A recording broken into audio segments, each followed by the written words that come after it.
जय हिंद दोस्तों स्वागत है आप सभी लोगों का आपके अपने YouTube channel Goswami class time पर। दोस्तों उम्मीद करेंगे कि आप लोग बढ़िया होंगे, मस्त होंगे, स्वस्थ होंगे और अच्छे से पढ़ाई लिखाई जो है दोस्तों कर रहे होंगे। तो दोस्तों आज की इस वीडियो में हम लोग क्लास 10th के एसएसटी यानी सोशल साइंस का वैसे सब्जेक्ट की क्वेश्चन को दोस्तों हम इस वीडियो में हल करने वाले हैं जो आपको फाइनल एग्जाम में जो दोस्तों पूछे जाएंगे। ठीक है, तो दोस्तों आज की इस वीडियो में हम लोग आपदा प्रबंधन के सवाल को हल करेंगे। ठीक है, तो चलिए इस वीडियो को शुरू करते हैं। तो दोस्तों सवाल है कि सुखाड़ में मिट्टी की नमी को बनाए रखने के लिए आप क्या करेंगे।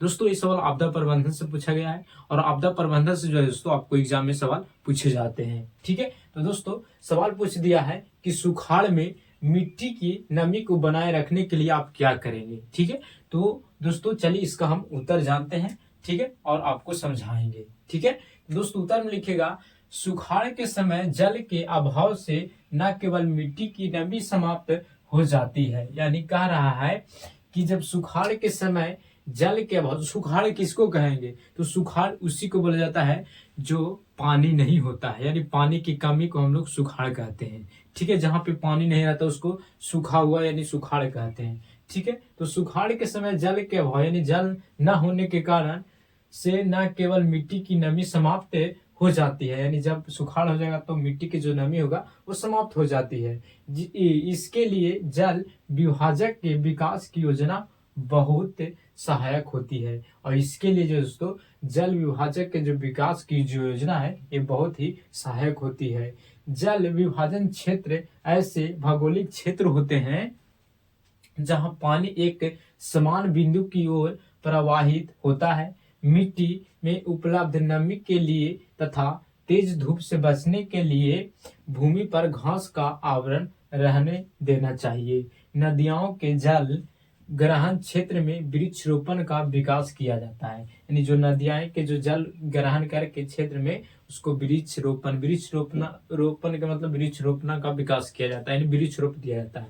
ठीक है, तो दोस्तों अगर ऐसा सवाल आ जाएगा तो आप अच्छे ढंग से लिखेगा कि सुखाड़ के समय जल के अभाव यानी जल का दिक्कत होना। ठीक है, उसी को तो हम सुखाड़ कहते हैं और जब सुखाड़ हो जाएगा तो जो मिट्टी की नमी होगा वो नमी समाप्त हो जाएगी।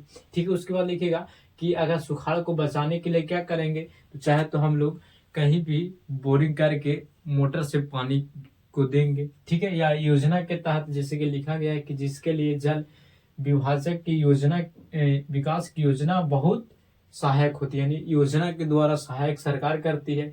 जल विभाजन क्षेत्र जल विभाजन वाला क्षेत्र है वैसे भौगोलिक क्षेत्र होते हैं जहां पानी एक समान बिंदु की ओर प्रवाहित होता है।